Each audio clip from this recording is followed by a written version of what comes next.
delikado. Bakit? Ano nangyari? Nakita ko si Matos, pati yung tauhan niyang si Verhel. Si Matos? Di ba umalis na sila ng ibang bansa? Sigurado ka ba sila nakita mo? Oo, nakita ko doon sa PCR. Hanapin ko sila. Lady, kung nandito talaga sila, dapat mahuli sila ng mga polis. Lady, para sa kaligtasan ng lahat to. Nakakalipad lang ako, susundan ko kahit saang sulok ng bansa si Matos para pagbayaran niya lahat ng kasalanan niya. Salamat, Sigat, naniniwala ka sa akin. Gusto ko po maging pulis. Bakit hindi, Dagul? Walang pipigil sa'yo. Nandito ako sa labas ng bahay ng mga Victor eh. Anong ginagawa mo dyan? Surveillance ang sana. Pero negative. Walang tao rito. Bakit? Parang full force naman kayo sa pagharap sa akin. Alam mo ba kung saan mahanap si Rendon? Siyempre hindi. Kung ipagpapatuloy mo, magpanig mo sa mali, mawawalan sa iyo ng tiwala ang mga tao. Buti na lang talaga nagbablog sa Lamutya. At least doon, warningan yung mga tao tungkol kay Matos. Ayaw mo naman maging vlogger? Hindi ko na pangarap yun. Pangarap ko ngayon maging pulis. Kung hindi po tayo magtutulong-tulungan, ay madadagdagan pa po ang mga mabibiktima ng mga kriminal na to. Okay, ingat kayo ha. Yan.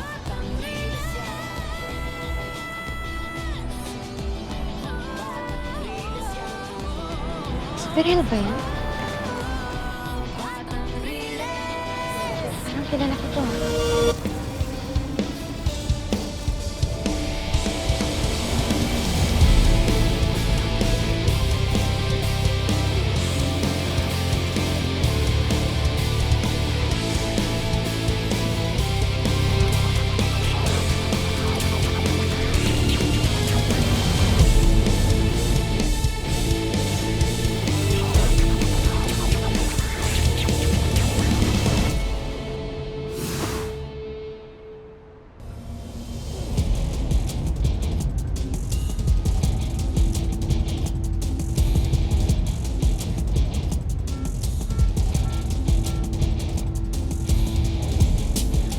Verhel nga. Tama si Lady. Nandito sila, hindi sila umalis ng bansa. Kailangan malaman to nila kidlat.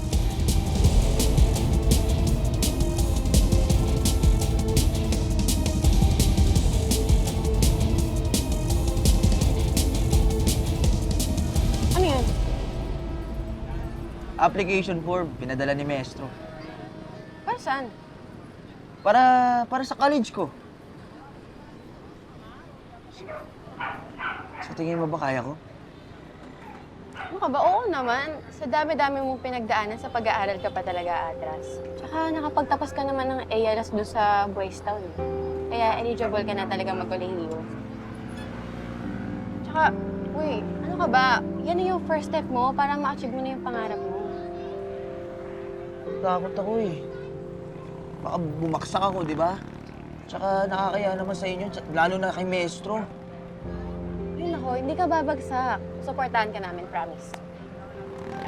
Promise mo na.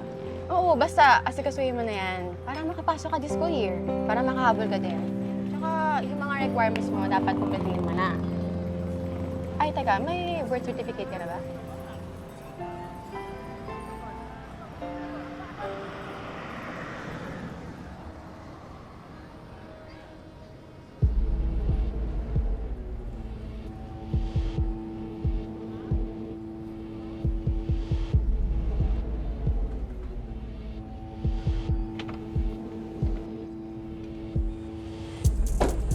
Oh. Tatanungin mo rin ba ako kung nasan si Rendon? Eh di ba nga sinabi ko, hindi ko alam. Na hindi naman po yung kailangan ko. Makikiusap lang sana ako, natulungan niyo sana ako sa birth certificate ko. Para naman saan yan? Gusto ko pumasok sa Police Academy.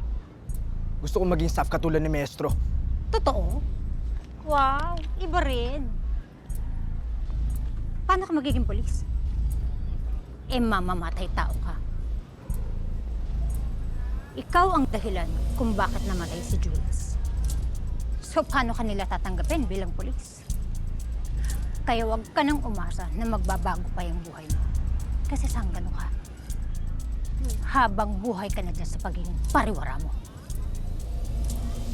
Aling Dolor, sobra na kayo, no? Sinisisi nyo ng sinisisi si Dagul, eh si Jules nga yung nauna doon.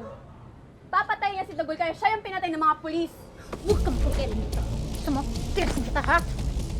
Huwag niyo siyang sasaktan, kundi mawawala yung respeto ko sa inyo. Hindi ko kailangan ng respeto mo. Ang kailangan ko, mawala ka sa buhay. Oo! Lalayo na ako! Kasi kailan hindi naman kayo naging mabuting ina! Hindi lang sa akin, kundi sa lahat ng pamilya mo, lahat ng anak nyo! Anong pinagsasabi mo? Oo! Sige, ampun na ako! Kaya ganyan pagtrato nyo sa akin, di ba? Pero pagod na ako! Si April, pinabayaan nyo rin, di ba? Si Juicy Akong! Kayo nagpasok sa kanila sa mga Victor. Kaya bago nyo ako sisis na nangyari, isipin nyo rin naman yung sarili nyo. Kasalaan nyo rin yun, kayo nagtulak kay Jules sa kamatayan niya! Walang iya ka!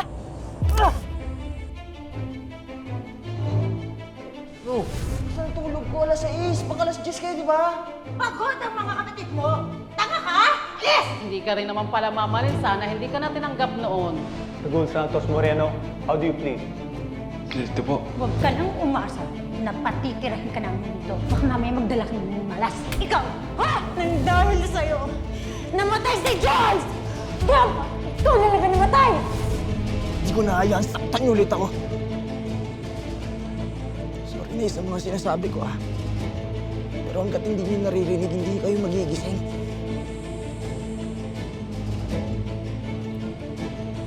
Dugol, tara na.